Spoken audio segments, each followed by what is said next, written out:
ഹരേ കൃഷ്ണ. സ്നേഹം നിറഞ്ഞ ശുഭദിനാശംസകൾ. ശ്രീമദ് ഭഗവത്ഗീത അധ്യായം 6 ശ്ലോകം 35 വരെയാണ് ഇന്നലെ നമ്മൾ നോക്കിയത്. അതിൽ ഭഗവാൻ അർജുനനോട് പറയുന്നു, ഞാനും പരമാത്മാവും ഒന്ന് തന്നെയെന്നറിഞ്ഞുകൊണ്ട് ആരാധ്യനായ പരമാത്മാവിൻ്റെ സേവനത്തിൽ മുഴുകിയ യോഗി ഏതു സന്ദർഭത്തിലും എന്നിൽ തന്നെ ജീവിക്കുന്നു. അല്ലയോ അർജുന, എല്ലാ ജീവികളെയും അവരുടെ സുഖത്തിലും ദുഃഖത്തിലും തന്നോട് സദൃശനായി കണ്ട് സമഭാവനയോടെ വർത്തിക്കുന്നവനാണ് ഉത്തമനായ യോഗി. ഇതെല്ലാം കേട്ടുകഴിഞ്ഞപ്പോൾ ഭഗവാനോട് അർജുനൻ പറയുകയാണ്, ഹേ മധുസൂദന, അങ്ങ് പറഞ്ഞു തന്ന ഈ യോഗ പദ്ധതി അപ്രായോഗികമെന്നും ചഞ്ചലമനസ്കനായ എനിക്ക് താങ്ങാവുന്നതല്ല എന്നും തോന്നുകയാണ്. മനസ്സ് ചഞ്ചലമാണ്, പ്രക്ഷുബ്ധമാണ്, വഴങ്ങാത്തതും ബലമേറിയതുമാണ്. കൃഷ്ണ, അതിനെ നിയന്ത്രിക്കാൻ കാറ്റിനെ പിടിച്ചു നിർത്തുന്നതിനേക്കാൾ പ്രയാസമുണ്ട് എന്ന് എനിക്ക് തോന്നുകയാണ്. ഭഗവാൻ അതിന് മറുപടിയായി പറയുന്നു, മഹാബാഹുവായ കുന്തിപുത്ര, അസ്ഥിരമായ മനസ്സിനെ അടക്കുക എന്നത് തീർച്ചയായും ദുഷ്കരമാണ്. എന്നാൽ യുക്തമായ പരിശീലനം കൊണ്ട്, നിസ്സംഗത കൊണ്ട് അത് സാധിക്കാവുന്നതേ ഉള്ളൂ. ഇതുവരെയാണ് നമ്മൾ ഇന്നലെ മനസ്സിലാക്കിയത്. ഹരേ കൃഷ്ണ. ശ്രീമതി രാധാറാണിക്കും ശ്രീലപ്രഭുജിക്കും ഗുരുമഹാരാജിനും മാതാജിക്കും അനന്തകോടി പ്രണാമങ്ങൾ. 36 ശ്ലോകം. അസംയതാത്മനായോഗോ ദുഷ്പ്രാപ ഇതി മേ മതി വശ്യാത്മനാ തു യതദാ ശക്യ അവാപ്തും ഉപായതഃ. അസംയതാത്മനായോഗോ, സംയമമില്ലാത്തത്. മനസ്സിന് നമ്മൾ പറയാറുണ്ടല്ലേ, മനസ്സിനൊരു സംയമമില്ല. അപ്പോൾ അഭ്യാസ വൈരാഗ്യങ്ങളെ കൊണ്ട് ഭഗവാൻ പറഞ്ഞു, എങ്ങനെയാണ് മനസ്സിനെ അടക്കുക? നിരന്തരമായ അഭ്യാസം വേണം. എന്തഭ്യാസം വേണ്ടത്? ഭഗവാനിൽ ശ്രദ്ധ കേന്ദ്രീകരിക്കണം. ആ അഭ്യാസമാണ് വേണ്ടത്. അങ്ങനെയുള്ള ആ അഭ്യാസങ്ങളും വൈരാഗ്യം. ആരോടാ വൈരാഗ്യം? അച്ഛനോടോ അമ്മയോടോ ഭാര്യയോടോ ഭർത്താവിനോടോ ഉള്ള വൈരാഗ്യമല്ല, വിഷയങ്ങളോടുള്ള വൈരാഗ്യം. എങ്ങനെയാണ് വിഷയങ്ങളോട് വൈരാഗ്യം ഉണ്ടാവുക? ഏതെങ്കിലും ഒരു സാധനം നമ്മൾ അനുഭവിച്ച് കഴിഞ്ഞു കഴിയുമ്പോൾ, അല്ലെങ്കിൽ അതിൻ്റെ സുഖം ഇത്രയേ ഉള്ളൂ എന്ന് മനസ്സിലാക്കി കഴിയുമ്പോൾ, കുട്ടികളുണ്ടല്ലേ, കുട്ടികളെ നമ്മൾ കടയിൽ കാണുന്ന ടോയ് അവർ വേണമെന്ന് പറയും. വളരെ മേടിച്ചു കൊടുത്തില്ലെങ്കിൽ വളരെ കരയും. നമ്മളും അതുപോലെ തന്നെയാണ്. നമുക്ക് ഒരു വിഷയങ്ങളോട് താല്പര്യം തോന്നിക്കഴിഞ്ഞാൽ വളരെയധികം അത് വേണം എന്നുള്ളൊരൊറ്റ ആഗ്രഹം മാത്രമേ ഉള്ളൂ. അപ്പോൾ കുട്ടികൾ ഈ ടോയ് വാങ്ങി വീട്ടിൽ വന്ന്, പ്രത്യേകിച്ചും ആൺകുട്ടികളാണെങ്കിൽ അതിനെ എല്ലാം ഒന്ന് പിച്ചിപ്പറച്ച് നെട്ടും ബോൾട്ടും ഇളക്കി എല്ലാം കഴിഞ്ഞാൽ ഒരേറെ മൂലയ്ക്ക് കൊടുത്തു. അപ്പം എന്തായി? അതിനോട് വൈരാഗ്യമായി. അതായത് വൈരാഗ്യം എന്ന് പറഞ്ഞാൽ രാഗം, ആ ഇഷ്ടം ഇല്ലായ്മ. വൈരാഗ്യം രാഗം അല്ലെങ്കിൽ ഇഷ്ടം ഇല്ലായ്മയാണ് വൈരാഗ്യം, അല്ലെങ്കിൽ ശത്രുത എന്നുള്ള രീതിയിലേക്ക് നമ്മൾ മനസ്സിലാക്കരുത്. വൈരാഗ്യം കൊണ്ട് ഏതെങ്കിലും ഒരു വിഷയത്തെ, ആഹാരം കഴിക്കുന്നതിനായിക്കോട്ടെ, ഇപ്പോൾ ഷുഗർ ഉണ്ടെന്ന് പറഞ്ഞാൽ ഷുഗറിനോട് വൈരാഗ്യമായി നമുക്കല്ലേ, പഞ്ചസാരയോട് വൈരാഗ്യമായി. പ്രഷർ ഉണ്ടെന്ന് പറഞ്ഞാൽ ഉപ്പിനോട് വൈരാഗ്യമായി. അങ്ങനെ ഓരോ കല്യാണം കഴിച്ചു കഴിഞ്ഞാൽ കല്യാണത്തോട് വൈരാഗ്യമായി. അത്രയും നാളെ എനിക്ക് എങ്ങനെയെങ്കിലും കല്യാണം കഴിക്കണം എന്ന് ഒറ്റ വിചാരം ഉണ്ടാവുള്ളൂ. അത് കഴിഞ്ഞു കഴിഞ്ഞാൽ പിന്നെ അതിനോട് വൈരാഗ്യമായി. അപ്പോൾ ഏതൊരു കാര്യമാണെങ്കിലും അത് അനുഭവിച്ചു കഴിയുമ്പോൾ ഇത്രയേ ഉള്ളൂ അതിൻ്റെ സ്ഥിതി എന്ന് നമുക്ക് മനസ്സിലാവും. ഭഗവാൻ അത് തന്നെയാണ് പറയുന്നത്, ഈ വിഷയങ്ങളെല്ലാം മായയാണ്, അതിനോട് വൈരാഗ്യം പുലർത്തൂ. ഏതു നേരം കഴിക്കണം, കടല കഴിക്കണം, കപ്പലണ്ടി കഴിക്കണം, ഏറ്റവും നല്ല ഇറച്ചിയും മീനും വാങ്ങി കഴിക്കണം. അങ്ങനെയുള്ള അനാവശ്യമായിട്ടുള്ള ചിന്തകൾ, സിനിമ കാണണം, ഏതു നേരം എനിക്ക് പരസ്പരം സീരിയൽ കാണണം, അല്ലെങ്കിൽ വേറെ ഏതെങ്കിലും സീരിയല് അത് കാണണം. അങ്ങനെ ഓരോ വിധത്തിലുള്ള രാഗങ്ങളെയും വിഷയങ്ങളെയും വൈരാഗ്യരൂപത്തിലാക്കണം. അതെനിക്ക് വേണ്ട, ആ സമയം കൊണ്ട് നാമജപം നടത്തിയാൽ അതിന് പുണ്യമുണ്ട് എന്നുള്ള സ്ഥിതിയിലേക്ക് മനസ്സ് വരണം. അങ്ങനെ മനസ്സ് വന്നു കഴിഞ്ഞാൽ പിന്നെ അതിന് വേണ്ടത് അഭ്യാസമാണ്. നിരന്തരമായ ശ്രമമാണ് അഭ്യാസം. ഏതു കാര്യമായാലും നിരന്തരമായ ശ്രമം കൊണ്ട് മാത്രമേ നടക്കൂ. ഇന്നലെ നമ്മൾ സൈക്കിൾ ചവിട്ടാൻ ചെറിയ പ്രായത്തിലേ മുതൽ പഠിക്കണം. അപ്പം നമുക്ക് കഴിഞ്ഞില്ല എങ്കിൽ നമ്മുടെ കുട്ടികളെ പഠിപ്പിക്കണം. അതുപോലെ തന്നെയാണ് ശ്രീമദ് ഭഗവത്ഗീതയായാലും ഭാഗവതമായാലും നാമജപമായാലും. നാമജപം സന്ധ്യയ്ക്ക് 5 മിനിറ്റ്, അതും ഇപ്പോഴത്തെ ആൾക്കാരെല്ലാം വാട്സപ്പിലൂടെയാണ്. കാരണം തൻ്റെ സ്വരം മറ്റുള്ളവർ എത്രമാത്രം ആസ്വദിക്കുമെന്നുള്ള ആ അഹങ്കാരം. താൻ നന്നായി പാടും, അപ്പോൾ ഒരു 15 ഗ്രൂപ്പിൽ എൻ്റെ പാട്ട് കിടക്കട്ടെ. സന്ധ്യയ്ക്ക് സ്വന്തം ആത്മാവിനെ അറിഞ്ഞുകൊണ്ട് തന്നെ മൂക്കിലേക്കുള്ള ശ്രദ്ധ, തന്നെ ആത്മാവിലേക്കുള്ള ശ്രദ്ധ വച്ചുകൊണ്ടുള്ള നാമജപമാണ് നമുക്ക് വേണ്ടത്. അല്ലാതെ വാട്സപ്പ് നാമജപം കൊണ്ട് എന്ത് ഗുണം? ടി വിയിലേക്കും നോക്കി മൊബൈലിലേക്കും നോക്കി നാമം ജപിച്ചുകൊണ്ട് എന്താ ഗുണം? അത് തന്നെയാണ് ഭഗവാൻ പറയുന്നത്, വൈരാഗ്യം വേണം. വാട്സപ്പിനോടായാലും സന്ധ്യാസമയത്ത് നാമം ജപിക്കാനുള്ളൊരു വൈരാഗ്യം വേണം. അതുപോലും ഇല്ലാത്ത അവസ്ഥയിൽ ഭാഗവതമോ ഭഗവത്ഗീതയോ കേട്ട് നമുക്ക് പ്രാക്ടീസ് ചെയ്യാം, അഭ്യാസം ചെയ്യാം എന്നുള്ള രീതിയിലെത്തിയിട്ട് ഒരു കാര്യവും ഇല്ല.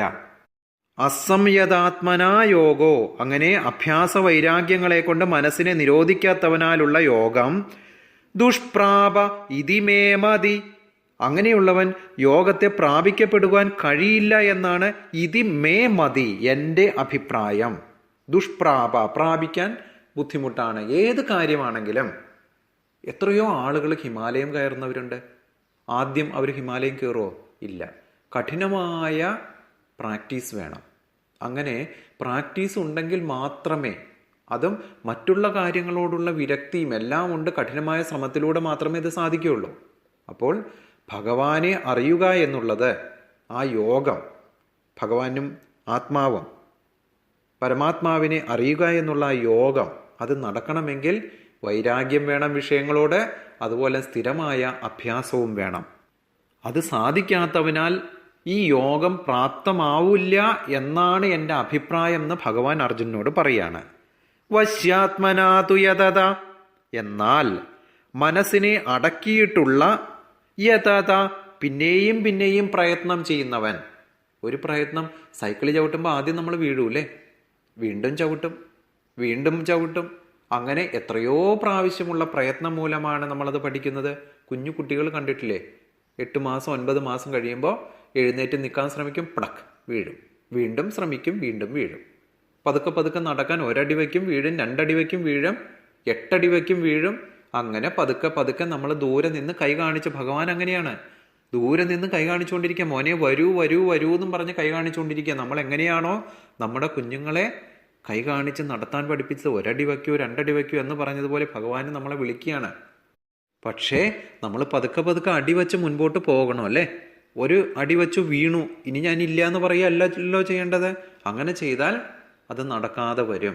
അതുപോലെ പതുക്കെ പതുക്കെ എങ്ങനെയാണോ കുഞ്ഞു കുട്ടികൾ 1 അടി വച്ച് 2 അടി വച്ച് 3 അടി വച്ച് 8 അടി വച്ച് നടക്കാൻ പഠിക്കുന്നത്, അതുപോലെ തന്നെ നിരന്തരമായ പ്രയത്നമുള്ളവൻ, അതാണ് പറഞ്ഞത് യതതാ, പിന്നെയും പിന്നെയും പ്രയത്നം ചെയ്യുന്നവൻ, വശ്യാത്മന, മനസ്സിനെ അടക്കിയിട്ടുള്ളവൻ, മനസ്സിനെ തൻ്റെ ഭാഗത്ത് വശീകരിച്ചു വച്ചിട്ടുള്ളവൻ. വശ്യാത്മനോതു യതത ശക്യ അവാപ്തും ഉപായതഃ, ശക്യ സാധിക്കുന്നു. ഏതൊരാളായാലും കഠിനമായ ശ്രമമുണ്ട് എങ്കിൽ തീർച്ചയായും സാധിക്കാവുന്നതേ ഉള്ളൂ. പക്ഷേ അതിനുള്ള ശ്രമം ഉണ്ടായില്ല എങ്കിൽ അത് നടക്കില്ല എന്നാണ് എൻ്റെ അഭിപ്രായം എന്ന് ഭഗവാൻ പറയുകയാണ്. മനസ്സിനെ അടക്കാത്തവന് യോഗം പ്രാപിക്കപ്പെടുന്നില്ല എന്നാണ് എൻ്റെ അഭിപ്രായം. എന്നാൽ മനസ്സിനെ അടക്കിയിട്ടുള്ള ഉത്സാഹശീലിക്ക് മുൻപറഞ്ഞ ഉപായം കൊണ്ട് യോഗം പ്രാപിക്കപ്പെടുവാൻ സാധിക്കും. ഈ യോഗം എന്ന് പറയുന്നത് ഒരുതരം ചികിത്സയാണ്, ഭഗവാനിലേക്ക് എത്തിപ്പെടാനുള്ള ഒരു ചികിത്സ. ആയുർവേദത്തിൽ പല കാര്യങ്ങളും വേണ്ട, കഴിക്കരുതെന്ന് പറയൂ അല്ലേ. മത്സ്യം മാംസം ഒന്നും കഴിക്കരുത്, ഈ മരുന്ന് കഴിക്കുമ്പോൾ അതുകൊണ്ട് ഒരു ഫലവും ഇല്ല കഴിച്ചാൽ എന്ന് പറയും. ഇവിടെയും ഭഗവാൻ പറയാണ്, യോഗം നിങ്ങൾ അനുഭവിക്കാൻ ഉദ്ദേശിക്കുന്നുണ്ട്, യോഗം ചെയ്യുവാൻ, ഭഗവാനുമായുള്ള ബന്ധപ്പെടാൻ നിങ്ങൾക്ക് താല്പര്യമുണ്ട് എന്നുണ്ടെങ്കിൽ കുറച്ച് കാര്യങ്ങൾ നിങ്ങൾ ഒഴിവാക്കണം. എന്തൊക്കെയാണ് ഒഴിവാക്കേണ്ടത്? നിങ്ങൾ വൈരാഗ്യമുണ്ടാകണം, കുറേ വിഷയങ്ങളോട് നിങ്ങൾക്ക് വൈരാഗ്യമുണ്ടാകണം. കൃത്യമായ സമയത്ത് മരുന്ന് കഴിക്കണം. സ്ഥിരമായ അഭ്യാസത്തോടു കൂടിയുള്ള നാമജപം എന്ന മരുന്ന് നിങ്ങൾ കഴിക്കണം. അത് കഴിക്കുകയാണെങ്കിൽ നിങ്ങളുടെ അസുഖം മാറും, നിങ്ങൾക്ക് എൻ്റെ ധാമത്തിൽ എത്താൻ പറ്റുമെന്ന് ഭഗവാൻ പറയാം. നമ്മുടെ കയ്യോ കാലോ ഒടിഞ്ഞു, നമുക്കൊരു അസുഖമാണ്, കണ്ണിന് എന്തെങ്കിലും ഒരു അസുഖം വന്നു, ഇതൊക്കെയാണെങ്കിൽ നമ്മൾ ചെയ്യും. പക്ഷേ പരമോന്നതമായിട്ടുള്ള ഭഗവാന്റെ ധാമത്തിൽ എത്താൻ വേണ്ടിയുള്ള മരുന്ന് ഭഗവാൻ പറഞ്ഞു തന്നാലും നമുക്ക് കഴിക്കാൻ ബുദ്ധിമുട്ടാണ്. ഇതൊക്കെ കേൾക്കുമ്പോൾ അർജുനന് വേറൊരു സംശയം. കാരണം മടിയൻ എന്ന് പറഞ്ഞാൽ മടിയൻ ശംഖുവാണ് അർജുനൻ. എന്ന് നമുക്ക് പറയാം. കാരണം ഭഗവാൻ അർജുനൻ്റെ സുഹൃത്ത് എന്നുള്ള രീതിയിലാണ് ഇരിക്കുന്നത്. അപ്പോൾ ഭഗവാൻ ഇങ്ങനെ ഓരോന്ന് പറഞ്ഞു കൊടുക്കുക. അപ്പോൾ അടുത്ത ചോദ്യം വരെയാണ് അർജുനൻ്റെ. അർജുന ഉവാച അയതി ശ്രദ്ധയാ ഉപേത യോഗാചലിതമാനസ അപ്രാപ്യ യോഗ സംസിദ്ധിം കാം ഗതി കൃഷ്ണ ഗച്ഛതി. അർജുന ഉവാച, അർജുനൻ ഭഗവാനോട് പറയാണ്, അയതി ശ്രദ്ധയാ ഉപേത, ആദ്യം ശ്രദ്ധയോടുകൂടി യോഗത്തിൽ പ്രവേശിച്ച് പിന്നെ അതിനെ പൂർത്തിയാക്കുന്നതിന്. അർജുനന് ചിന്ത വന്നു, ഇല്ലത്തുനിന്ന് പുറപ്പെടുകയും ചെയ്തു, അമ്മാത്തേക്ക് എത്തിയില്ലെങ്കിലോ എന്നുള്ളൊരു വിഷമം വന്നു. അപ്പം എവിടെ 2 വീടും ഇല്ലാണ്ടാവോ? അതാണ് അർജുനൻ്റെ ചിന്ത. അർജുനൻ ചോദിക്കുകയാണ് ഭഗവാനോട്, അയതി, ആദ്യം ശ്രദ്ധയോടുകൂടി, ശ്രദ്ധയാ ഉപേത, ശ്രദ്ധയോടുകൂടി യോഗത്തിൽ പ്രവേശിച്ച് പിന്നെ അതിന് പൂർത്തിയാക്കുന്നതിന്. അയതി ശ്രദ്ധയാ ഉപേത യോഗാചലിത മാനസ, യോഗത്തിൽ നിന്ന് ഇളകി വിഷയങ്ങളിൽ പ്രവേശിച്ച മനസ്സോടു കൂടിയിരിക്കുന്നവൻ. യോഗചലിത മാനസ. ധ്യാനമൊക്കെ ചെയ്യാൻ തീരുമാനിച്ചു, പക്ഷേ ഇരിപ്പുറക്കണില്ല. രസത്തിൽ പുളിയുണ്ടോ, സാമ്പാറിൽ ഉപ്പുണ്ടോ, മോൻ എന്താ ഫോൺ ചെയ്യാതിരുന്നേ, പരസ്പരത്തിൽ ആ പെൺകൊച്ച് നാളെ എന്തായിരിക്കും പറയുക, അമ്മായിയമ്മ നാളെ ഇനി എന്തെങ്കിലും പ്രശ്നം അവൾക്ക് ഉണ്ടാക്കുമോ, ഇങ്ങനെയുള്ള ചിന്തകളാണ് മനസ്സിൽ. അങ്ങനെ വരണ സമയത്ത് ഇതൊന്നും നമുക്ക് നടക്കില്ല അല്ലേ, ഒരു ചിന്തയും നടക്കില്ല. അർജുനൻ ഭഗവാനോട് പറയാണ്, അയതി ശ്രദ്ധയാ ഉപേത യോഗാചലിത മാനസ. വലിയ കാര്യത്തോടുകൂടി, ആരംഭശൂരത്തോടു കൂടി ഞാൻ എല്ലാം ചെയ്യുന്നൊക്കെ തീരുമാനിച്ചു, ധ്യാനത്തിലിരിക്കാനും തീരുമാനിച്ചു. അവസാനം മനസ്സ് നിയന്ത്രിക്കാൻ പറ്റണില്ല. അങ്ങനെ ആയിക്കഴിഞ്ഞാൽ അപ്രാപ്യ യോഗ സംസിദ്ധിം, യോഗ ഫലമാകുന്ന ജ്ഞാനത്തെ പ്രാപിക്കാതെ, അപ്രാപ്യ യോഗ സംസിദ്ധിം, എൻ്റെ ഉദ്ദേശം ജ്ഞാനമാണ്, ആ ജ്ഞാനത്തെ പ്രാപിക്കാതെ വന്നു കഴിഞ്ഞാൽ കാം ഗതിം കൃഷ്ണ ഗച്ഛതി, ഏത് ഗതിയാണ് പ്രാപിക്കുക കൃഷ്ണ? ധ്യാനമൊക്കെ ചെയ്യാന്ന് പറഞ്ഞു പോന്നു, പക്ഷെ ഇരിപ്പുറക്കണില്ല, മനസ്സ് അവിടെ ഇവിടെ പോവാണ്. അങ്ങനെ ആയിക്കഴിഞ്ഞാൽ പിന്നെ ആ വീട്ടിലുമില്ല ഈ വീട്ടിലും ഇല്ലാത്തൊരു സ്ഥിതിയിലേക്ക് എത്തുമോ? അങ്ങനെയുള്ളവരുടെ ഗതി എന്താണ് ഭഗവാനെ കൃഷ്ണ എന്ന് ചോദിക്കുകയാണ് അർജുനൻ. അല്ലയോ കൃഷ്ണ, ആദ്യം യോഗത്തിൽ ശ്രദ്ധയോടുകൂടി പ്രവേശിച്ച്, എല്ലാ മലയാളികൾക്കുള്ളത് ആരംഭശൂരത്വം, തുടങ്ങുമ്പോൾ അടിപൊളിയായിട്ട് തുടങ്ങും. അത് കഴിഞ്ഞാലോ പിന്നെ അതിനെ പൂർത്തിയാക്കുന്നതിന് പ്രയത്നം പോരാതെ എല്ലാവർക്കും ഉണ്ട്. ആദ്യമൊക്കെ ഞാൻ ഇന്ന് 3 മണിക്കൂർ ധ്യാനത്തിലിരിക്കും, 2 മണിക്കൂർ ഇരിക്കും എന്നൊക്കെ പറഞ്ഞ് തുടങ്ങും. ആദ്യം 10 മിനിറ്റിൽ നിന്ന് തുടങ്ങണം എന്നുള്ളൊരു ചിന്തയല്ല. ബിസിനസ് തുടങ്ങിയാൽ അങ്ങനെ തന്നെയാണ്, ലക്ഷങ്ങളും കോടികളും മുടക്കി ആദ്യം തന്നെ അങ്ങോട്ട് തുടങ്ങും, എന്നിട്ട് അങ്ങോട്ട് പൊട്ടിപ്പോവും. അതേ രീതിയാണ് അല്ലയോ കൃഷ്ണ, ആദ്യം യോഗത്തിൽ ശ്രദ്ധയോടുകൂടി പ്രവേശിച്ച് പിന്നെ അതിനെ പൂർത്തിയാക്കുന്നതിന് പ്രയത്നം പോരാതെ വരികയാണ് എങ്കിൽ, യോഗത്തിൽ നിന്ന് ഇളകി വിഷയങ്ങളിൽ പ്രവേശിച്ച മനസ്സോടു കൂടിയാണ് ഇരിക്കുന്നത് എങ്കിൽ, യോഗഫലത്തെ സിദ്ധിക്കാതെ വരികയാണ് എങ്കിൽ പിന്നെ അവൻ ഏത് ഗതിയെ പ്രാപിക്കും? അർജുനൻ്റെ പേടി, എങ്ങാനും താൻ ഇങ്ങനെ ചെയ്തു കഴിഞ്ഞിട്ട് അവിടെയില്ല ഇവിടെ ഇല്ലാത്തൊരു അവസ്ഥ എത്തിക്കഴിഞ്ഞാൽ എവിടെ ചെല്ലും എന്നുള്ളതാണ് അർജുനൻ്റെ ഭയം. എന്നിട്ട് അർജുനൻ ഭഗവാനോട് ചോദിക്കുന്നു, കച്ചിത് ന ഉഭയാ വിഭ്രഷ്ടോ ചിന്നാഭ്രാമിവ നശ്യതി അപ്രതിഷ്ഠോ മഹാബാഹോ വിമൂഢോ ബ്രഹ്മണാപതി. എന്താണ് കച്ചിത് ന ഉഭയാ വിഭ്രഷ്ടോ? നാശത്തെ പ്രാപിക്കുക. ഉഭയ, രണ്ടിൽ നിന്നും ഭ്രഷ്ടനായി. നമ്മൾ ചില സമുദായത്തിൽ നിന്ന് ഭ്രഷ്ട് കൽപ്പിച്ചു എന്ന് പറയൂ അല്ലേ, അതായത് പുറത്താക്കപ്പെട്ടു. ഇവിടെ ഉഭയാഭ്രഷ്ടോ, എന്തിനാ ഭ്രഷ്ടനാക്കുന്നത്? ഉഭയ, 2 കാര്യങ്ങൾ ഭഗവാൻ പറഞ്ഞു. എന്താ പറഞ്ഞത്? കർമ്മമാർഗവും യോഗമാർഗവും. നീ കർമ്മം ചെയ്യാൻ പറഞ്ഞു അല്ലേ, അതിനോടൊപ്പം തന്നെ ധ്യാനിക്കാനും പറഞ്ഞു, എല്ലാവിധത്തിലുള്ള ചിന്തകളും മാറ്റിക്കളയാനും പറഞ്ഞു. ഇങ്ങനെ 2 വിധത്തിലുള്ള യോഗമാർഗത്തിൽ നിന്നും നാശത്തെ പ്രാപിക്കുകയാണ് എങ്കിൽ ഭ്രഷ്ടനായി, ഉഭയ വിഭ്രഷ്ടോ, 2 മാർഗത്തിൽ നിന്നും ഭ്രഷ്ടനായി തീരുകയാണ് എങ്കിൽ, ചിന്നാഭ്രം ഇവ നശ്യതി, ചിന്നിച്ചിതറിയ മേഘങ്ങളെ പോലെ ഇവ നശ്യതി. നശിക്കുമോ എന്നാ ചോദിക്കുന്നത്. മേഘം ചിന്നിച്ചിതറുന്നത് എങ്ങനെയാ? ആകാശത്തേക്ക് നോക്കിയിട്ടുണ്ടോ? ഒരുപാട് ചെറിയ ചെറിയ ചെറിയ മേഘങ്ങൾ ഇങ്ങനെ നടക്കുന്നതാണ് അല്ലേ. കാരണം അവയെല്ലാം ചിന്നിച്ചിതറിപ്പോയി. ചിന്നിച്ചിതറിപ്പോയാൽ എന്താ കുഴപ്പം? അവയ്ക്ക് ഒരുമിച്ച് കൂടിയിട്ട് അവയുടെ ലക്ഷ്യം എന്താ? നമ്മളെപ്പോലെ തന്നെയാണ്. നമുക്ക് ഭഗവാന്റെ ധാമത്തിലെത്തുക എന്നുള്ളതാണ് ലക്ഷ്യമെങ്കിൽ മേഘത്തിനും ഒരു ലക്ഷ്യം ഉണ്ടാവും അല്ലേ? മേഘത്തിൻ്റെ ലക്ഷ്യം എന്താണ്? താൻ എവിടെ നിന്നാണോ വന്നത്, ജലത്തിൽ നിന്നാണ് വന്നിരിക്കുന്നത്, ആ ജലത്തിലേക്ക് തന്നെ വരണം എന്നുള്ള ഒരു ആഗ്രഹം അതിനുണ്ടാവും. അപ്പോൾ മേഘം ചിഹ്ന ഭിന്നമായി പോവാന്ന് പറഞ്ഞു കഴിഞ്ഞാൽ മേഘം എല്ലാം ഒരുമിച്ച് കൂടി കഴിയുമ്പോഴാണ് കാർമേഘമായി മാറുക അല്ലേ? കട്ടിയുള്ള കാർമേഘമായി മാറി കഴിയുമ്പോൾ അതിൽ നിന്നും ജലത്തുള്ളികൾ താഴേക്ക് വീണ് ജലാശയത്തിലെത്തും. അപ്പോൾ ആ കാർമേഘത്തിന് ഒരു സംതൃപ്തി ഉണ്ടാകും. ഇങ്ങനെ ഛിന്ന ഭിന്നമായി പോയി കഴിഞ്ഞാൽ അതിന് ഒരു സംതൃപ്തിയില്ല. കാർമേഘാവാൻ പറ്റില്ല. അവിടേക്കും ഇവിടേക്കും പറന്ന് നടക്കണം. പക്ഷേ അതുപോലെ ആകുമോ ഭഗവാനെ എന്നാണ് ചോദിക്കുന്നത്. അപ്രതിഷ്ഠോ മഹാബാഹോ വിമൂഢോ ബ്രഹ്മണ പഥി. ഹേ ഭഗവാനെ, മഹാബാഹുവായിട്ടുള്ള ഭഗവാനെ, അപ്രതിഷ്ഠോ നിരാശ്രയനായി ഞാൻ തീരുമോ? മേഘങ്ങളെ പോലെ ഛിന്ന ഭിന്നമായി പോയതിനെ പോലെ ഞാൻ നിരാശ്രയനായി തീരുമോ എന്നുള്ളതാണ് അർജുനന്റെ ഭയം. എങ്ങനെയാണെങ്കിൽ വിമൂഢോ ബ്രഹ്മണാപതി. ബ്രഹ്മണ, എന്താ ഈ ബ്രഹ്മണാപതി എന്ന് പറയാൻ കാരണം? ബ്രഹ്മത്തിൽ ലയിക്കുന്നതിന് വേണ്ടി ആ പതി, ആ മാർഗം, അതിലേക്ക് എത്തുന്നതിനുള്ള ഉപായമാണ് ഭഗവാൻ പറഞ്ഞു കൊടുത്തത് അല്ലേ? അപ്പോൾ ബ്രഹ്മപഥത്തിലേക്ക് എത്തുന്നതിനുള്ള ആ ഉപായം, അത് മൂഢനായിട്ടുള്ള ഒരുത്തൻ എങ്ങനെയാണ് ഭ്രഷ്ടനായി പോകുന്നത് എന്നതുപോലെ ഞാൻ ആയിത്തീരുമോ? നിരാശ്രയനായി ആകുമോ ഞാൻ? അല്ലയോ കൃഷ്ണ, കർമ്മയമാർഗം യോഗമാർഗം ഇങ്ങനെ രണ്ടിൽ നിന്നും ഭ്രഷ്ടനായി ബ്രഹ്മപ്രാപ്തിക്ക് ഉപായമായ മാർഗത്തെ അറിഞ്ഞുകൂടാത്തവനായിട്ടുള്ളവൻ ചിന്നിച്ചിതറിയ മേഘത്തെ പോലെ നാശം പ്രാപിക്കുമോ എന്നാണ് ചോദിക്കുന്നത്. ഇത് എല്ലാവർക്കുള്ള സംശയം തന്നെയല്ലേ? കാരണം നമ്മളാണെങ്കിലും പല വിധത്തിലുള്ള ഇന്ദ്രിയ ആഗ്രഹങ്ങളെയും നിരോധിച്ച് ഇറച്ചി തിന്നുന്നതും മീൻ തിന്നുന്നതും കള്ളു കുടിക്കുന്നതും സിഗരറ്റ് കുടിക്കുന്നതും ഇങ്ങനെയുള്ള പല വിധത്തിലുള്ള ആഗ്രഹങ്ങളൊന്നും വേണ്ടെന്ന് വെച്ച് ഭാഗവതവും ഭഗവത്ഗീതയും നാരായണിയും എല്ലാം വായിച്ച് എങ്ങനെയെങ്കിലും ഭഗവാനിലേക്ക് എത്തിച്ചേരണമെന്നുള്ള ആഗ്രഹത്തോടു കൂടി നടന്നിട്ട് അവസാനം എവിടെയെങ്കിലും വച്ച് വഴിതെറ്റി പോയി കഴിഞ്ഞാൽ ഇത്രയും നാളും ചെയ്തത് വെറുതെ ആവുമോ എന്നുള്ളതാണ് അർജുനൻ്റെ സംശയം. ഉള്ള സുഖം എല്ലാം കളയുകയും ചെയ്തു, അവിടെ വിട്ട് എത്താനും പറ്റിയില്ല.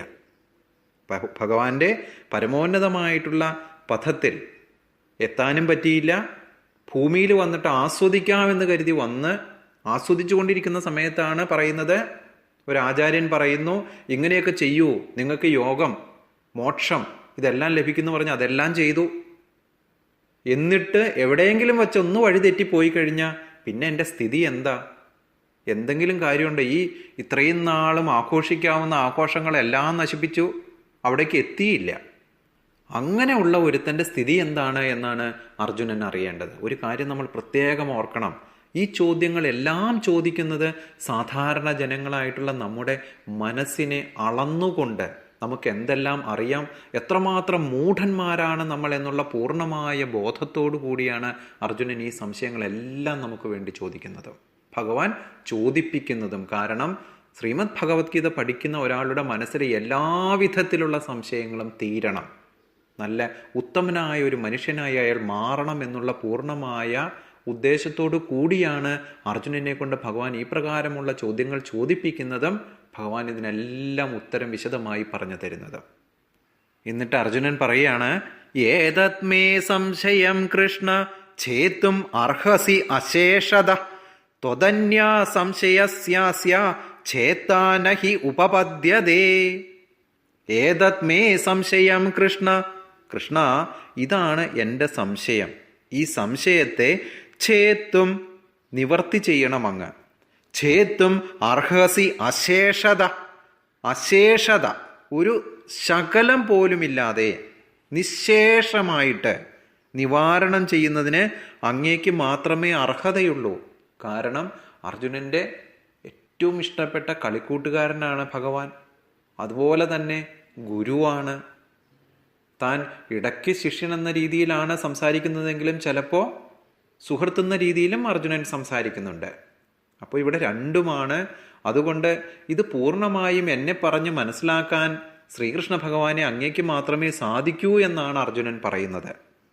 ഏതത്മേ സംശയം കൃഷ്ണ ഛേത്തും അർഹസി അശേഷത ത്വതന്യ സംശയസ്യാസ്യ, അങ്ങല്ലാതെ, ത്വത് അന്യ, അങ്ങല്ലാതെ ഈ സംശയത്തിനെ നിവർത്തിക്കാൻ, അങ്ങല്ലാതെ വേറെ ഒരാൾ ഈ സംശയത്തിന് ഛേത്ത നഹി ഉപപദ്യതേ, നിവർത്തിക്കുവാൻ ആരുമില്ല. അതുകൊണ്ട് ഭഗവാനെ പൂർണ്ണമായും എൻ്റെ ഈ സംശയത്തെ, എന്താ എൻ്റെ സംശയം? ഇല്ലത്തുനിന്ന് ഇറങ്ങുകയും ചെയ്തു, അമ്മാത്ത എത്തിയില്ലെങ്കിൽ ഞാൻ എവിടെ പോവും, എന്തായിരിക്കും എൻ്റെ സ്ഥിതി എന്നുള്ള എൻ്റെ ഈ സംശയത്തെ അങ്ങല്ലാതെ കൃഷ്ണ വേറൊരാൾ തീർക്കാനായിട്ടില്ല. ഇവിടെ അർജുനൻ പറയുന്ന ഭഗവാനല്ലാതെ എന്നല്ലേ? എന്താ കാരണം? ഭൂതം, വർത്തമാനം, ഭാവി എന്നീ മൂന്നിനെയും കുറിച്ച് അറിയുന്നതിന് ഭഗവാൻ മാത്രമേ ഉള്ളൂ. ഏത് ജീവാത്മാക്കളും ആദ്യകാലത്ത് ഉണ്ടായിരുന്നു എന്നും ഇന്നും ജീവിക്കുന്നു എന്നും ഭാവിയിൽ ഭൗതിക ബന്ധനത്തിൽ നിന്ന് മുക്തരായാൽ പോലും വ്യക്തികളായി തന്നെ വൈകുണ്ഠ ലോകത്തിൽ വർത്തിക്കുകയും ചെയ്യുമെന്ന് ഭഗവത്ഗീതയുടെ ആരംഭത്തിൽ തന്നെ ഭഗവാൻ പറഞ്ഞു അല്ലേ? എന്തായിരുന്നു ശ്ലോകം? ശ്രീ ഭഗവാനുവാച ബഹൂനി മേ വ്യതീതാനി ജന്മാനി തവ ചാർജുന താന്യഹം വേദ സർവാണി നത്വം വേദ പരം തപ. ശത്രുക്കളെ കീഴടക്കുന്നവനെ, പരംതപ, ശത്രുക്കളെ കീഴടക്കുന്നവനെ, എനിക്കും നിനക്കും എണ്ണമറ്റ ജന്മങ്ങൾ കഴിഞ്ഞു പോയിരിക്കുന്നു, എനിക്കതെല്ലാം ഓർക്കാൻ കഴിയും, നിനക്ക് ഓർമ്മയില്ല, ഭഗവാൻ പറഞ്ഞു. അതുകൊണ്ടാണ് അർജുനൻ പറയുന്നത്, അങ്ങല്ലാതെ വേറെ ആർക്കും എൻ്റെ സംശയത്തെ പൂർണ്ണമായും ഇല്ലാതാക്കാൻ സാധിക്കുകയില്ല. അങ്ങനെയുള്ള പൂർണ്ണ ബോധത്തോടു കൂടിയാണ് അർജുനൻ ഭഗവാനോട് പറയുന്നത്. ഭഗവാൻ അതിന് മറുപടി പറയാണ്. ശ്രീ ഭഗവാനുവാച പാർത്ഥാന ഏവ ഇഹന അമുത്ര വിനാശതസ്യ വിദ്യതേ നഹി കല്യാണകൃത് കശ്ചിത് ദുർഗതിം താതഗച്ഛതി. പാർത്ഥ ന ഏവ ഇഹ ന അമുത്ര, ന ഏവ ഇഹ, അർജുന അങ്ങനെയുള്ളവന് ഈ ലോകത്തിലും, ന ഏവ ഇഹ, ഇഹ ഈ ലോകത്തിലും, ന അമുത്ര പരലോകത്തിലും, വിനാശ തസ്യ വിദ്യതേ നാശം ഉണ്ടാകുന്നില്ല. ഈ ലോകത്തിലായാലും പരലോകത്തിലായാലും നാശം ഉണ്ടാകുന്നില്ല. എന്ത് കാരണം കൊണ്ടാണ്? ഉഭയഭംഗം കൊണ്ട്. എന്താ ഉഭയഭംഗം? കർമ്മമാർഗമായാലും യോഗമാർഗമായാലും രണ്ടും ചെയ്യാത്തവനായിട്ടുള്ള, എന്തായാലും അങ്ങനെ ഒരുത്തന് ഈ ലോകത്തിലായാലും പരലോകത്തിലായാലും നാശം ഉണ്ടാകുന്നില്ല. നഹി കല്യാണകൃത് കശ്ചിത്, കല്യാണത്തെ കഴിക്കുന്ന ഒരുവന്, കല്യാണം കഴിച്ചു കഴിഞ്ഞാൽ അപ്പോൾ ബ്രഹ്മപദം പ്രാപിക്കാം എന്നാണ് ചിന്ത എന്നുണ്ടെങ്കിൽ ആ കല്യാണം അല്ലാട്ടോ. ഇവിടെ കല്യാണം എന്ന് പറഞ്ഞാൽ മംഗളം, സംസ്കൃതത്തിൽ മംഗളം ചെയ്യുന്ന ഒരുത്തനെ, നല്ലത് ചെയ്യുന്ന ഒരുത്തനെ എന്നുള്ള ഉദ്ദേശത്തോടു കൂടിയാണ് പറയുന്നത്. മലയാളത്തിലെ കല്യാണം കഴിച്ചു കഴിഞ്ഞാൽ സകല ഗതിയും പോവും. അപ്പോൾ അർജുനൻ്റെ സ്ത്രീയാവും അല്ലേ? അപ്പോൾ ഭഗവാൻ ഇവിടെ പറയാണ് കല്യാണകൃത് മംഗളം ചെയ്യുന്ന ഒരുത്തൻ, ദുർഗതിയും താതഗച്ഛതി, ദുർഗതിയെ പ്രാപിക്കുന്നില്ല. ശുഭകർമ്മത്തെ ചെയ്യുന്ന ഒരുവനും ദുർഗതിയെ പ്രാപിക്കില്ല. ഭഗവാൻ 2-ാമത്തെ അധ്യായത്തിൽ 40-ാമത്തെ ശ്ലോകത്തിൽ ഇതിനെക്കുറിച്ച് പറഞ്ഞു തന്നിരിക്കുന്നതാണ്. ഓർമ്മയുണ്ടോ ആർക്കെങ്കിലും ശ്ലോകം? നേഹാഭിക്രമനാശോസ്തി പ്രത്യവായോ ന വിദ്യതേ സ്വൽപ്പമപ്യസ്യ ധർമ്മസ്യ ത്രായതേ മഹതോ ഭയാത്. നഷ്ടമോ ലാഭമോ ഈ ഉദ്യമത്തിലില്ല. ഈ വഴിക്കുള്ള ചെറിയ ഒരു മുന്നേറ്റവും മഹാഭയങ്ങളിൽ നിന്ന് നിനക്ക് രക്ഷ നൽകുമെന്ന് ഭഗവാൻ അർജുനനോട് പറഞ്ഞു. അതെല്ലാം മറന്നു അർജുനൻ, നമ്മളും മറന്നു. ചെറിയ ഒരു മുന്നേറ്റം, ഒരു ദിവസം ഹരേ കൃഷ്ണ എന്നുള്ള ഒരു നാമം ജപിച്ചാൽ മതി. ചെറിയ ഒരു മുന്നേറ്റം. തീരെ ജപിക്കാത്തവൻ്റെ കാര്യമാണ് കേട്ടോ പറഞ്ഞത്. സ്ഥിരമായിട്ട് ജപിക്കുന്നവൻ ഒരെണ്ണം ജപിച്ചാൽ പോരാ. അപ്പോൾ ഏതൊരു ചെറിയ മുന്നേറ്റമാണ് എങ്കിലും അതിൽ യാതൊരു വിധത്തിലുള്ള നഷ്ടവുമില്ല. ഇതെല്ലാം കൂട്ടിക്കൂട്ടി, പുണ്യപ്രവർത്തികളെല്ലാം കൂട്ടി അവസാന മോക്ഷത്തിലേക്ക്, അടുത്ത ജന്മത്തിലേക്കെല്ലാം വരും. അത് അടുത്ത ശ്ലോകങ്ങളിലൂടെ ഭഗവാൻ പറയുന്നുണ്ട്. ശ്രീമദ് ഭാഗവതത്തിലും പറയുന്നുണ്ട്. ത്യക്ത്വാ സ്വധർമ്മം ചരണാംബുജം ഹരേ ഭജന്നപക്വോ അഥ പദേ തതോ യതി യത്ര ക്വാ വാ ഭദ്രമഭൂതമൂഷ്യകിം കോ വാർത്ത ആപ്തോ അഭജതാം സ്വധർമ്മത. സ്വധർമ്മം ഉപേക്ഷിച്ച് ഒരാൾ കൃഷ്ണാവബോധ പ്രവർത്തനങ്ങളിൽ ഏർപ്പെടുകയും ഭഗവാനെക്കുറിച്ചുള്ള ചിന്തകളിൽ ഏർപ്പെടുകയും അത് പൂർത്തിയാക്കാൻ കഴിയാതെ വരികയും ചെയ്തു എന്നിരിക്കുകയാണ് എങ്കിലും അയാൾക്ക് എന്ത് നഷ്ടമാണുള്ളത്? എന്തെങ്കിലും നഷ്ടമുണ്ടോ? നമ്മളെല്ലാവരും മാത്സ് ചെയ്തിട്ടുള്ളവരല്ലേ? ഒരുവിധം എല്ലാവരും പരീക്ഷയ്ക്ക് പോയിട്ടാണ് ഏറ്റവും പേടിയുള്ള വിഷയമായിരിക്കും. മാത്സിൻ്റെ പരീക്ഷ എഴുതാൻ നേരത്തെ ടീച്ചർ പറയും, നിങ്ങൾ ചെയ്യുന്ന ഓരോ സ്റ്റെപ്പിനുമാണ് മാർക്ക്. ചോദ്യം വലിയൊരു ചോദ്യമാണ്. ആ ചോദ്യം ഒരു 25 സ്റ്റെപ്പ് എഴുതാനുണ്ടെന്ന് കരുതൂ. അവസാനമാണ് അതിന് ഉത്തരം വരിക. അപ്പോൾ ഓരോ സ്റ്റെപ്പും ഒരു സ്റ്റെപ്പ് വച്ച് കഴിഞ്ഞാൽ ഭഗവാൻ അതിന് 1 മാർക്ക് ഇടും. മാത്സിലിടുന്ന പോലെ തന്നെ, ഒരു വ്യത്യാസമില്ല. ആദ്യത്തേതിന് 1 മാർക്ക്, അടുത്തതിന് 1 മാർക്ക്. അങ്ങനെ എത്രയോ സ്റ്റെപ്പുകൾ അതിന് ആവശ്യമാണോ അതുപോലുള്ള സ്റ്റെപ്പുകൾ നമ്മൾ വച്ചിട്ടുണ്ടെങ്കിൽ തീർച്ചയായും ഭഗവാൻ അതിന് മാർക്ക് തരും. ആ മാർക്ക് ആരും എടുക്കില്ല. അല്ലാതെ അവസാനത്തെ ഉത്തരം പൂർണ്ണമായും ശരിയായിരിക്കണം എന്നുള്ളൊരു ചോദ്യമേ മാത്സിൻ്റെ ആൻസർ ഷീറ്റിൽ വരണില്ല. അവസാനത്തെ ഉത്തരം ശരിയാണെങ്കിൽ ഫുൾ മാർക്ക് കിട്ടും. ഓരോ സ്റ്റെപ്പിനുമാണ് മാർക്ക്. ഇവിടെയും ഭക്തിയും അതുതന്നെയാണ്.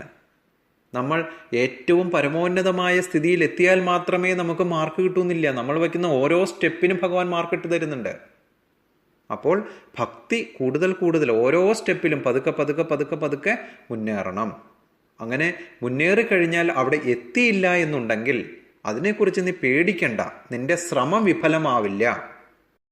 ചെയ്ത കണക്കിനുള്ള മാർക്ക് നിനക്ക് എന്തായാലും കിട്ടുന്ന ഭഗവാൻ പറയാണ്. ഒരു ചെറിയ കഥ പറയാം, എല്ലാവർക്കും അറിയാവുന്നതാണ്, ഓർമ്മപ്പെടുത്താൻ വേണ്ടി മാത്രം. ഒരിക്കൽ രാമു എന്ന ഒരു ബ്രാഹ്മണൻ എന്ന് പറഞ്ഞ പേരുകൊണ്ട് മാത്രമേ ഉള്ളൂ കേട്ടോ, പൂണൂലുണ്ടെന്ന് മാത്രമേ ഉള്ളൂ. ആള് നല്ല രീതിയിലുള്ള എല്ലാ വൃത്തികെട്ടുകൾ കാര്യങ്ങൾക്കും ചെയ്യുന്ന വളരെ മോശമായിട്ടുള്ളൊരു മനുഷ്യനാണ്. ഒരു ദിവസം നല്ല മഴ, ജൂൺ മാസമാണ്. നല്ല മഴ എന്ന് പറഞ്ഞാൽ കോരി ചൊരിയണ മഴ. അങ്ങേർക്ക് തൻ്റെ കൂട്ടുകാരിയെ കാണാൻ പോകണം. കുറേ നേരം ഇരുന്നു. സന്ധ്യയ്ക്ക് ആയി കഴിഞ്ഞപ്പോൾ നേരത്തെ പറിച്ചു വച്ചിരുന്ന നല്ലൊരു ചുമന്ന റോസാപ്പൂ, നല്ല ഭംഗിയാണ് കാണാനായിട്ട്, വലിയൊരു റോസാപ്പൂ. അതും എടുത്ത് പിടിച്ച് അദ്ദേഹം ഒരു കൊട, വലത്തെ കയ്യിൽ കൊട, ഇടത്തെ കയ്യിൽ റോസാപ്പൂ, മഴ നനയാതിരിക്കാൻ മുണ്ടിൻ്റെ ഭാഗത്ത് ഇങ്ങനെ ഒളിപ്പിച്ച് വച്ചിരിക്കുകയാണ്. നടന്ന് സന്ധ്യയെ തീരെ വഴി കാണാനും വയ്യ. നടന്ന് ചെളിയിലും വെള്ളത്തിലൊക്കെ ചവിട്ടി പോവാണ്. കൂട്ടുകാരിയുടെ വീട്ടിലേക്ക് പോണേ. അങ്ങനെ പോകുന്നതിനിടയിൽ ഒരു ചെറിയ തോടുണ്ട്. അപ്പോൾ തോടിൻ്റെ മുകളിൽ തെങ്ങിൻ്റെ പാലമാണ് ഇട്ടിരിക്കുന്നത്. തെങ്ങിൻ്റെ പാലം ഇങ്ങനെ ഉരുണ്ടിരിക്കും അല്ലേ? നമുക്ക് ക്രോസ് ചെയ്യാൻ കുറച്ച് ബുദ്ധിമുട്ടാണ്. പലപ്പോഴും സ്കൂളിൽ പോകുമ്പോൾ പണ്ടൊക്കെ ക്രോസ് ചെയ്തിട്ടുണ്ടാവും, പലരും തോട്ടിൽ ചാടിയിട്ടുണ്ടാവും. അങ്ങനെ ഇദ്ദേഹം ഈ റോസാപ്പൂവും പോകാൻ പാടില്ല, മഴ നനയാതെ കുടയും പിടിച്ചേക്കാണ്. ബാലൻസ് ചെയ്ത് ഒരു കാല് വയ്ക്കും, കിടുന്ന് പറഞ്ഞ് ആടും, വീണ്ടും വയ്ക്കും. അങ്ങനെ പതുക്കെ പതുക്കെ പതുക്കെ ഏകദേശം തോടിൻ്റെ നടുക്കെത്തി കഴിയുന്ന സമയത്ത്, ബാലൻസ് പോയി വീഴാൻ പോകുന്ന സമയത്ത് ഈ റോസപ്പൂവ് തോട്ടിലേക്ക് വീഴും. തോട്ടിലേക്ക് വീണു കഴിഞ്ഞു. എടുക്കാനുള്ളൊരു ശ്രമം വിഫലമായിട്ടാണെങ്കിൽ പോലും ശ്രമിച്ചു, കിട്ടിയില്ല.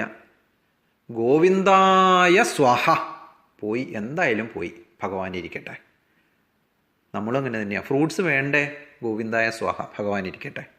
അദ്ദേഹം ഈ റോസാപ്പൂവ്, തൻ്റെ ഇഷ്ടഭാജനത്തിന് കൊണ്ടുപോയ റോസാപ്പൂവ് ഒരു ഗതിയില്ല, പോയി എന്ന് അറിഞ്ഞു കഴിഞ്ഞപ്പോൾ ഭഗവാൻ ഇരിക്കട്ടെ, എന്തോ വിട്ടു. അത് കഴിഞ്ഞ് പതുക്കെ അദ്ദേഹം പോയി. പ്രായമായി, വയസ്സായി, മരിച്ചു. യമലോകത്ത് ചെന്നു. യമരാജാവ് കസേരയിൽ ഇങ്ങനെ ഇരിക്കുകയാണ്, സിംഹാസനത്തിൽ. ചിത്രഗുപ്തനോട് ചോദിച്ചു, രാമുവിൻ്റെ വിശേഷങ്ങൾ പറയൂ. ചിത്രഗുപ്തൻ പറഞ്ഞു, ഒന്നും പറയാനില്ല യമരാജൻ. ഇതുപോലെ ഒരു കുരുത്തം കെട്ടവൻ ഭൂമിയിൽ വേറെ ഉണ്ടായിട്ടുണ്ടാവില്ല. ഒരു പുണ്യപ്രവൃത്തി അതുപോലും ചെയ്തിട്ടില്ല. എന്താ ഞാൻ ചെയ്യണ്ടേ? മൊത്തം വെളിച്ചെണ്ണയിലേക്ക് മുക്കിയേക്കട്ടെ എന്ന് ചോദിക്കുകയാണ്. ഹേയ്, അങ്ങനെ ഒരാളോ? അതൊന്നും ഉണ്ടാവില്ല. ഒന്നുകൂടി നോക്കൂ, എന്തെങ്കിലും ചെയ്തിട്ടുണ്ടാവും എന്ന് പറയുകയാണ് യമരാജൻ. ചിത്രഗുപ്തൻ വളരെ വിശദമായി നോക്കി. എന്നിട്ട് പറഞ്ഞു, ആ ഉണ്ട് യമരാജൻ, ഉണ്ട്, ചെയ്തിട്ടുണ്ട്. എന്താ ചെയ്തേക്കുന്നേ? ഭഗവാന് ഒരു റോസാപ്പൂ അർപ്പിച്ചിട്ടുണ്ട്. പണ്ട് തോട്ടിപ്പോയപ്പോൾ ഗോവിന്ദായ സ്വാഹ പറഞ്ഞതാണ്. അതിൻ്റെ ഫലം ഇപ്പോഴാണ് കിട്ടിയത്. ശരി, എന്നാൽ എന്താ അതിൻ്റെ രീതി എങ്ങനെയാ? 10 മിനിറ്റ് സ്വർഗത്തിലുണ്ട് പ്രഭു, ബാക്കി എല്ലാം നരകത്തിൽ തന്നെ. യമരാജൻ രാമുവിനോട് ചോദിച്ചു, എന്താ രാമു വേണ്ടേ? ആദ്യം സ്വർഗത്തിൽ പോകണോ നരകത്തിലേക്ക് വേണോ? ഇവിടുത്തെ കാലാവധി കഴിഞ്ഞ് അവസാനം പോയി സുഖിച്ചാൽ മതിയോ? രാമു പറഞ്ഞു, അല്ല, എനിക്ക് ആദ്യം സ്വർഗത്തിൽ പോകണം എന്ന് പറഞ്ഞു. ശരി ആയിക്കോട്ടെ, 10 മിനിറ്റ് പോയിക്കോളൂ. നേരെ രാമു സ്വർഗത്തിൽ ചെന്നു. ദേവേന്ദ്രൻ ഇരിക്കുന്നുണ്ട് അവിടെ. ദേവേന്ദ്രൻ എല്ലാവരോടും പറഞ്ഞു, ഒരു മനുഷ്യജന്മം കിട്ടിയിട്ട് 70 വർഷം ജീവിച്ചു, 10 മിനിറ്റ് സ്വർഗത്തിൽ വരാനുള്ള പുണ്യം മാത്രമാണ് ഈ മഹാൻ ചെയ്തേക്കുന്നത്. ഇവനെയൊക്കെ എന്താ ഞാൻ ചെയ്യണ്ടേ എന്ന് ചോദിക്കുകയാണ്. അദ്ദേഹം പറഞ്ഞു, ആയിക്കോളൂ, 10 മിനിറ്റ് എന്താ വേണ്ടേ? രംഭതിലോത്തമ്മമാരുടെ നൃത്തം കാണണോ? ആയിക്കോളൂ. എന്താ ഇനി? മദ്യം സേവിക്കണോ? ആയിക്കോളൂ. ഏത് പ്രവൃത്തിയാന്ന് വെച്ചാൽ ആയിക്കോളൂ, പെട്ടെന്ന് വേണം, 10 മിനിറ്റേ ഉള്ളൂ, അത് കഴിയുമ്പോൾ അങ്ങ് പൊയ്ക്കൊള്ളണം, ഇവിടെ നിൽക്കുകയോ ചെയ്യരുതെന്ന് പറയാണ്. രാമു പറഞ്ഞു, ഇതൊന്നും അല്ല എനിക്ക് വേണ്ടത്, എനിക്ക് 2 വാള് തരാമോ അങ്ങ്? ഏറ്റവും മൂർച്ചയുള്ളത് വേണം. ദേവേന്ദ്രൻ അത്ഭുതമായി, എന്താ ഈ മനുഷ്യൻ, എത്രയോ കാര്യങ്ങൾ നല്ലത് ഇവിടെ ചെയ്യാനുണ്ട്, എന്നിട്ട് വീണ്ടും ഇയാൾ കുരുത്തക്കേട് കാണിക്കാനാണോ വന്നേക്കുന്നത്? 2 വാള്, അത് ഏറ്റവും മൂർച്ചയുള്ളതാ ചോദിക്കണേ. രാജൻ, എനിക്ക് പെട്ടെന്ന് തരൂ, 10 മിനിറ്റ് ഉള്ളൂ, വേഗം താ എന്ന് പറയുകയാണ് രാമു. എന്തെങ്കിലും ആവട്ടെ എന്ന് വിചാരിച്ച് ദേവേന്ദ്രൻ തൻ്റെ സേവകന്മാരോട് 2 മൂർച്ചയുള്ള വാള് കൊണ്ടു കൊടുക്കാൻ പറഞ്ഞു. രാമു കിട്ടിയതും ഓടി പൂങ്കാവനത്തിലേക്ക്. ഗോവിന്ദായ സ്വാഹ, ഗോവിന്ദായ സ്വാഹ, ഗോവിന്ദായ സ്വാഹ എന്ന് പറഞ്ഞുകൊണ്ട് 2 കയ്യിലിരിക്കുന്ന വാളും കൊണ്ട് ഉള്ള പൂക്കൾ മുഴുവനും വെട്ടി ഭഗവാൻ അർപ്പിക്കുകയാണ്. ഒരു പൂവ് ഭഗവാന് നേദിച്ചപ്പോൾ 10 മിനിറ്റ് കിട്ടിയെങ്കിൽ ഇപ്രകാരം പൂക്കൾ ഭഗവാന് ഞാൻ സമർപ്പിക്കുകയാണെങ്കിൽ എത്ര സമയം എനിക്ക് കിട്ടുമെന്നുള്ളതായിരുന്നു രാമുവിൻ്റെ ചിന്ത. നമ്മളും അതുതന്നെയാണ് ചിന്തിക്കേണ്ടത്. ഒരു പ്രാവശ്യം ഭഗവാനെക്കുറിച്ച് ചിന്തിച്ചു കഴിഞ്ഞാൽ, അജാമിളൻ നാരായണ എന്ന് തന്നെ കൊണ്ടുപോകാനുള്ള യമദേവന്മാരുടെ കാലന്മാർ വന്നു നിൽക്കുന്ന സമയത്താണ് തൻ്റെ പുത്രനെ വിളിക്കുന്നത്. പക്ഷെ അത് കേട്ടത് സാക്ഷാൽ നാരായണനായ വൈകുണ്ഠനാഥനായിരുന്നു. ഉടനെ അദ്ദേഹം അയച്ചു, ഭഗവാന്റെ സേവകരെയാണ് വൈകുണ്ഠത്തിലേക്ക് കൊണ്ടുവരൂ എന്ന് പറഞ്ഞയക്കുന്നത്.